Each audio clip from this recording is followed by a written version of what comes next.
Evening and thanks for joining us. I'm Matilda Majawa with Times News. Our top stories: National Registration Bureau races against time to register all eligible individuals ahead of next year's general elections. Lack of refrigeration is reportedly frustrating investigations into a disease outbreak in Neno district. In other news, concerned retired civil servants threaten non-stop vigils at Capitol Hill over outstanding gratuities. We have these and other stories. Please stay with us. Top story tonight: the National Registration Bureau (NRB) races against time to register all eligible individuals with only 417 days before the country holds general elections next year. This comes as the Malawi Electoral Commission (MEC) maintains that only those with national identity cards will be allowed to register to vote. MEC has officially launched the elections, but NRB Principal Secretary Mphatso Sambo sounds confident to meet deadlines. Kathy Maulidi explains from Lilongwe. Sambo expressed optimism that the National Registration Bureau (NRB) will complete the registration process before voter registration commences in September. Right now, be aware that we have registered over 75% of everyone in Malawi, the whole population. Out of this, we have registered over 100% of those who are above 16 years old, and most of these are eligible to participate in the voter registration. In short, we have targeted the whole estimated number, the whole estimated population according to the National Statistics Office. Meanwhile, Gordon Matonga, chairperson of the Malawi chapter of the Media Institute of Southern Africa, MISA Malawi, reminded journalists of their crucial role during the election period. It's very important now that the elections have been launched that our journalists are equipped with information on how they contribute to the elections. It's important that they should be aware about issues of disinformation, which are very pertinent nowadays when it comes to elections. The issues of disinformation can lead to a lot of conflict, can also lead to anarchy in a country if mismanaged. So journalists have a very important duty ensuring that they are verifying information, they are providing the oxygen of information to the public. At the launch, Malawi Electoral Commission MEC chairperson Annabel Ntalimanja assured that MEC is well prepared to oversee a free and fair election. From now, we're going to be preparing for the voter registration. First, we'll start with a pilot voter registration just to test our EMDs, and then we're going to have the actual voter registration from 16 September 2024 all the way through to December. From then on, we're going to move. In the meanwhile, we're going to have the nomination fees, announcement of nomination fees. Then we'll migrate to inspection of the voter register, and then the activities as we have indicated in our calendar of events. Malawians are scheduled to cast their votes on 16th September next year, with the campaign period expected to begin in July next year. During the launch, the Malawi Electoral Commission also unveiled a new election theme song replacing Vote Yanzanga with Vote Yanu performed by Pixe. Now, lack of refrigeration is reportedly frustrating effective investigations into the gastroenteritis outbreak in Neno district.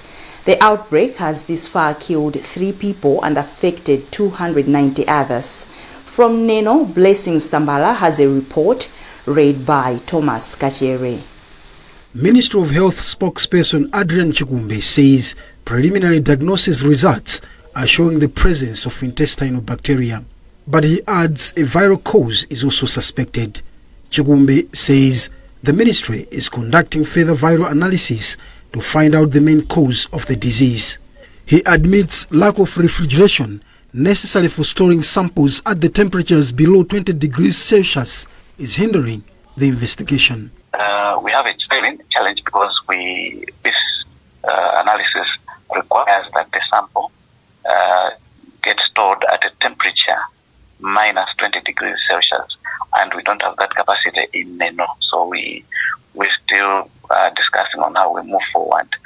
Actually, tests like this take a bit of time because we need to grow the microorganisms through a process that we call culture. And so there is no fast forwarding. Previously, health rights activist George Jobe had called for authorities' swift intervention to establish the cause of the disease. Our expectation is that there should be quick surveillance to establish what disease it is, and the mode of also to establish mode of transmission, so that the transmission can be contained and the public is advised on the way forward.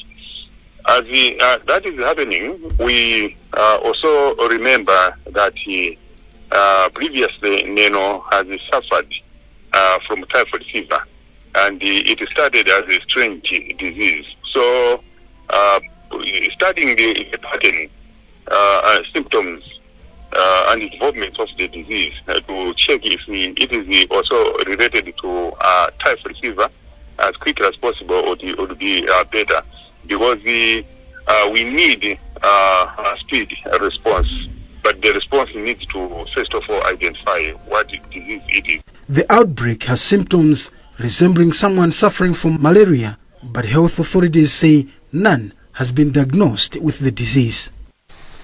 And Mzuzu Central Hospital Director General Dr. John Chipolombwe has asked the government and development partners to consider financing the project of expanding the facility, saying the current capacity is small.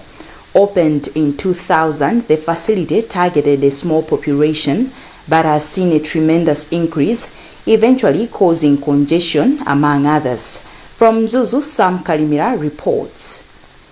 Chipolombwe was speaking when Bliss GVS Pharma Limited, an Indian-based drug manufacturing company, donated drugs and medical supplies worth 30 million kwacha to help boost drug stocks at the referral facility. He said the hospital already has enough land for more structures, saying the current situation needs serious attention. If it was we had enough, we could not be saying we are happy with the donation.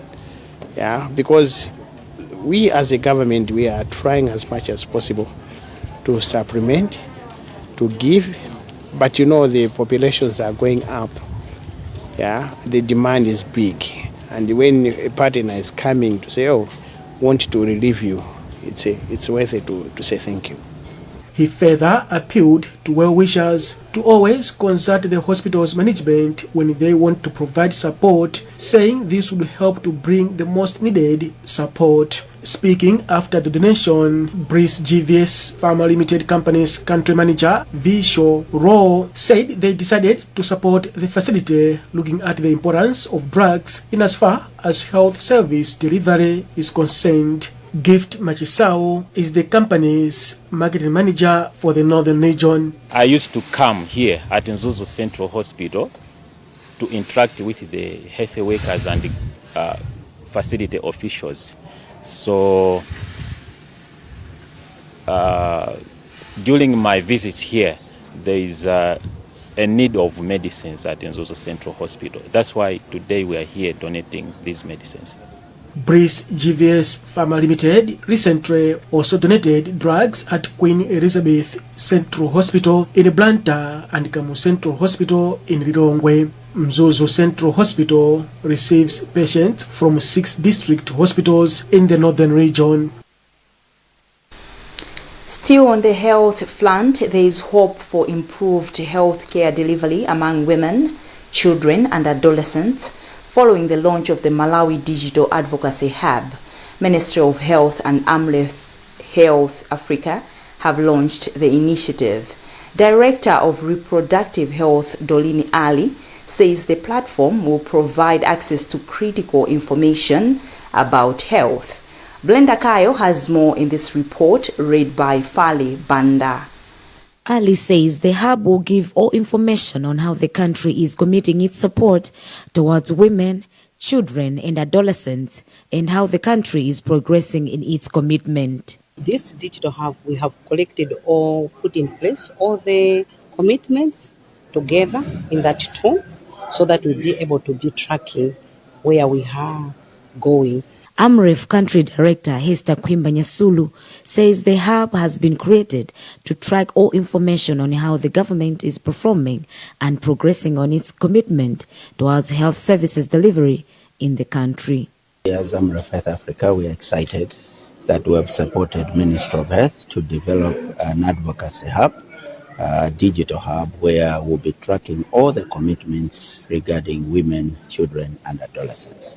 This hub is open to everyone, the public, media, practitioners, and also the general public out there, even somebody in the community, where they'll be having access to see what are the commitments that government has made. Health Committee of Parliament Chairperson Matthews Ngwali acknowledged government for the initiative, saying the hub has the potential to transform the lives of thousands of women and girls in the country. We were having problems before to know what the commitments were made. We didn't know. There are too many of them, and we couldn't follow.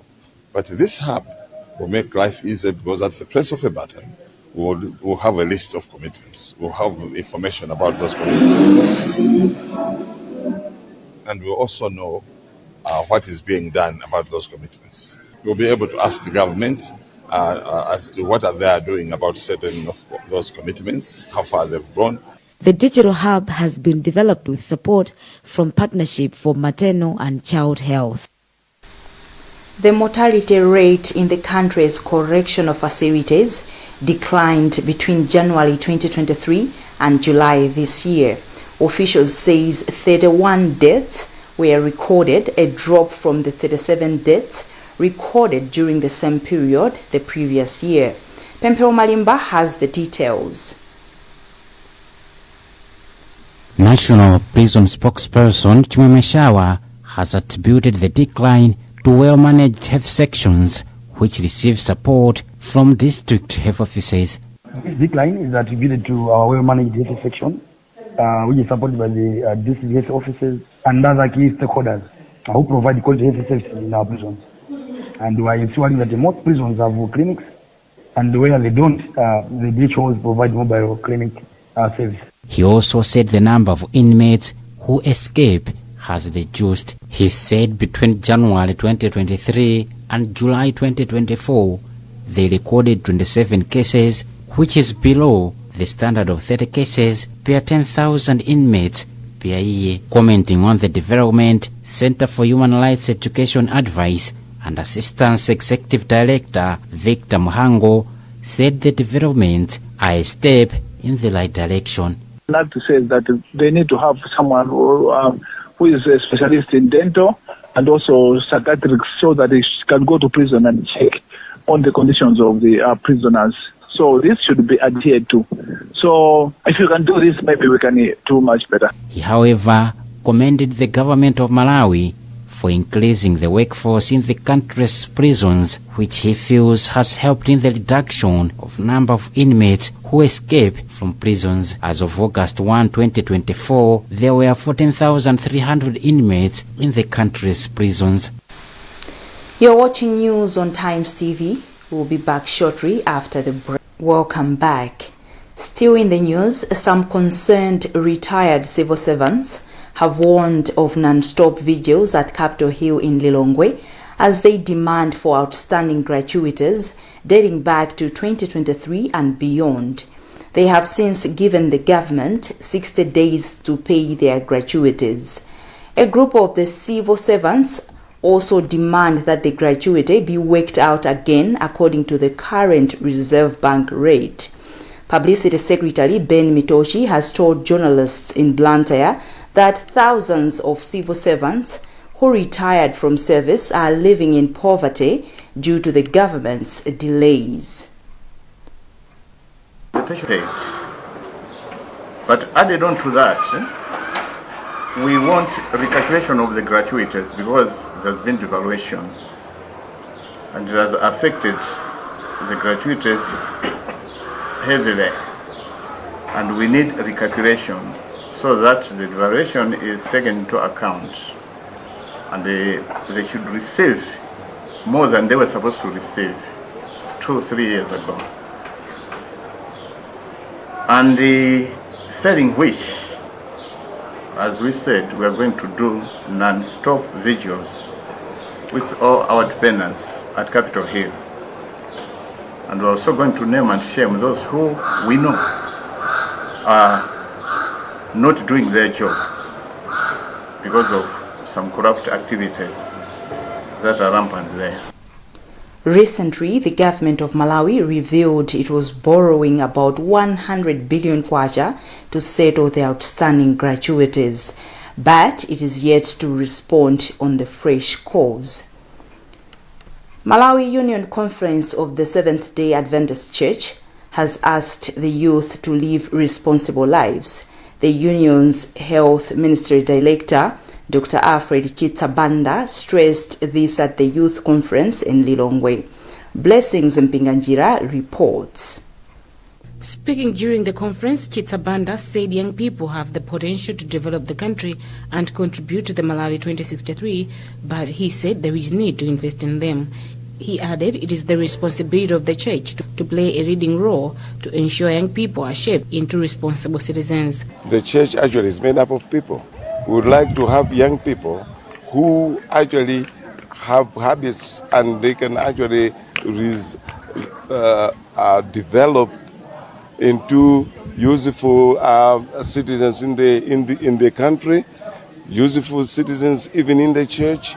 These young people are the ones who are going to build the church in future. So it is important for us to make sure that they have the right habits, they actually have the right knowledge to help them become good citizens and useful citizens indeed. One of the participants, 14-year-old Amanda Masuku, said the conference has been a success as it has equipped her with knowledge. I think it's really good.